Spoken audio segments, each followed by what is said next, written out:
ABQ. Always be qualifying. Your player's rule? Always be qualifying so you don't burn time and money. Before I spend precious time and money with someone, I test the water with simple qualifying questions so I don't buy $50 in cocktails and 4 hours later her boyfriend arrives in a Porsche and whisks her away into the evening. If I want conversation on an airplane, this isn't so important, but if I intend to have late-night company with someone I met at a restaurant, these questions are critical. And here are the basic qualifiers. Who are you here with? It sounds like you want to meet her friends, but you really want to figure out if she's tethered to a group of nuns or strippers. If you meet her friends and they seem receptive to the more the merrier adage, you're in good shape. If her friends seem possessive and try to pull her away, welcome to the uphill battle. Before you invest time and money in a gal who's going to leave the second her friends snap their fingers, you're better off getting a phone number and taking the high road. Always be as gracious to her friends as you are to her, especially if there's an unattractive friend. If you can win her friends' approval, they will be happy for her when you peel her away to the dance floor. Where do you live? If you're having the time of your life with a woman who will eventually leave the bar and drive 80 miles past road hazards and alcohol checkpoints, she's going to have her guard up.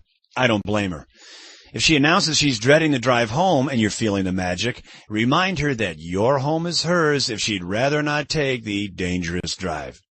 I've offered many times to sleep on my couch and give her my bed if she decides to stay. If you can get her that far, it can lead to music and Twister. It's great if she lives around the corner, but better if she lives out of state. Why? She doesn't expect you to be her boyfriend, and she's on vacation, baby. Something happens to people when they're on the road. When she tells you she's in town visiting a cousin or at the business conference, you can be sure the hormones are in a mild rage. Wherever she's from, ask her if she likes it. Whatever her answer, you agree. She says, I love Chicago. It's beautiful. Yeah, I love the Midwest. I like to see the leaves change color. If she's out of town, she's likely in a hotel and may want company. If she has a long commute, especially with a carload of friends, you may want to cut your losses. Hey, who drove? Wherever she lives, ask how she got to the bar. If she says she's the designated driver, that's going to be difficult. You can't kidnap the bus driver and expect her friends to learn how to work the clutch. Switch gears and go for one of her friends. If she's alone or one of her friends drove, your chances are better for peeling her off the top of the deck.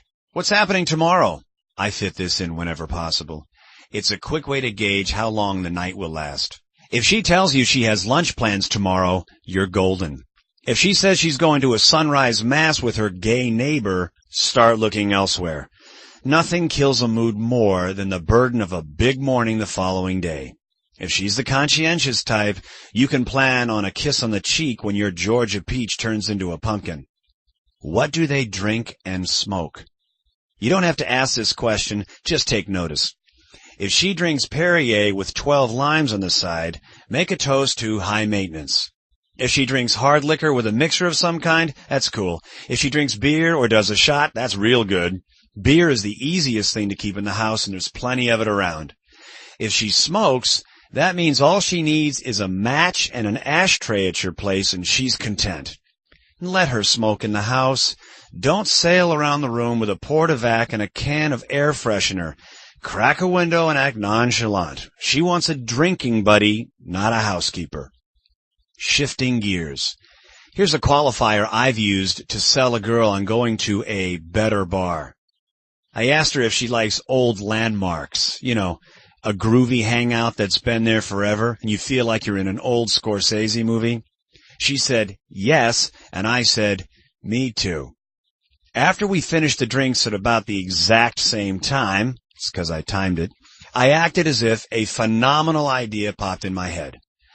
Have you heard of the Iron Horse Tap Room? I told her it's exactly the type of place we were discussing. Want to check it out? It's right around the corner. Oh, what the hell. If you don't like it, we come right back. I'll leave my tab open. And, of course, there was no tab. Does that sound like fun? Bingo. I suggested something I pre-qualified as one of her hot buttons.